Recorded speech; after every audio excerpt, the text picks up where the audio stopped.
essayer d'illustrer un petit peu tout ça.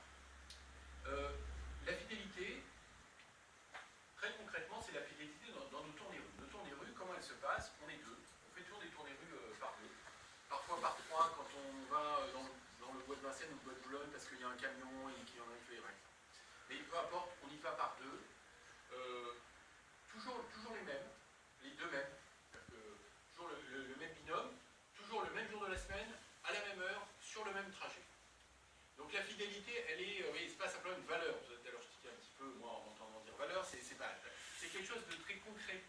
Voilà, c'est le même binôme et on tourne toujours sur le même parcours, le même jour, à la même heure. Voilà. Moi j'ai tourné, par exemple, pendant 8 ans, j'ai tourné avec le même binôme. Voilà, sœur Brigitte, c'était une petite religieuse, qui c'était parce qu'elle est au ciel maintenant, et petite parce qu'elle était vraiment toute petite. Mais grande par la sainteté, très grande par la sainteté. C'est une sœur missionnaire du Saint-Esprit qui avait été missionnaire toute sa vie en Afrique. Et puis l'heure de la retraite arrivant, ben, évidemment, elle a continué la mission.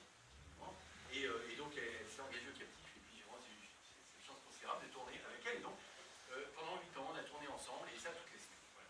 Donc, la fidélité, elle est très concrète. Pourquoi est-ce qu'on insiste beaucoup sur la fidélité et pourquoi finalement, c'est par cette fidélité que je commence? Parce que la fidélité, d'abord c'est efficace et ensuite c'est fécond. Alors là aussi, je vais essayer d'illustrer un petit peu ce que je veux dire. Pourquoi c'est efficace? Ce mot peut peut-être un peu paraître choquant, hein, vous me le direz si c'est le cas quand on parle justement de charité, de service. Voilà, mais en tout cas, pourquoi la fidélité c'est efficace?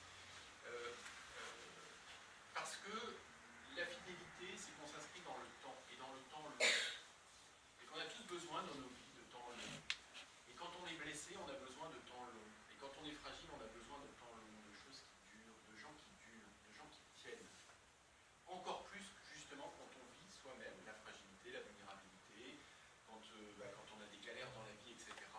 On a besoin d'avoir à ses côtés des gens qui tiennent. Parce qu'à certains moments, soi-même, on pense qu'on va le dire. Donc on a besoin d'argent qui tienne. Voilà. Et on a beaucoup d'exemples comme ça. Alors le principe, hein, puisque vous aurez compris qu'on tourne toujours le même jour, la même heure, etc., c'est que voilà, on dit, moi j'ai tourné pendant 8 ans sur le même parcours, etc. Donc on rencontre possiblement des gens pendant très très longtemps. Et le temps faisant son œuvre, la fidélité plus exactement faisant son œuvre, ça n'est pas rare que des personnes dont on se dise, mais bon, elles ne bougeront jamais, de toute façon, vu l'état dans lequel elles sont, etc. Mais finalement, au bout de 6 mois, 1 an, 2 ans, 3 ans, et bien là, effectivement, il se passe quelque chose, il y a un déclic qui se produise. Voilà. Et moi, j'ai un exemple qui me revient toujours, parce que nous avez en équipe vraiment beaucoup bousculé.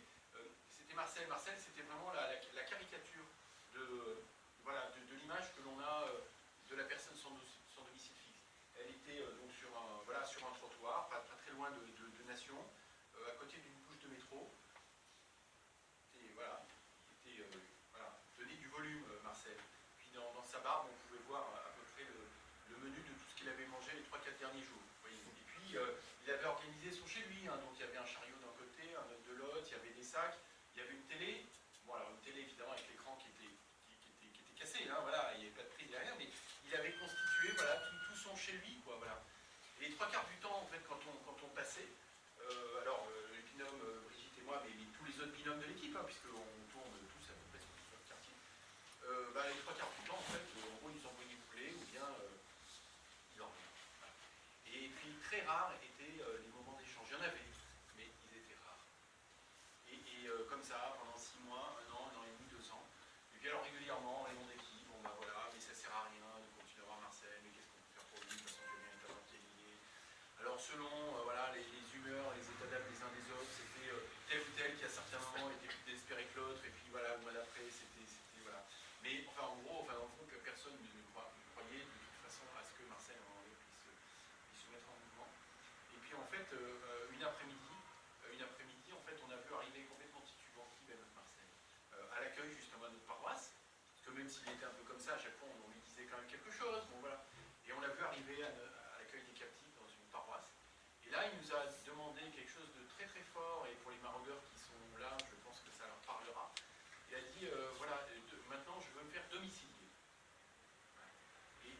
domicilier, alors voilà, pour quelqu'un qui vit dans la rue depuis des années, c'est incroyable comme demande.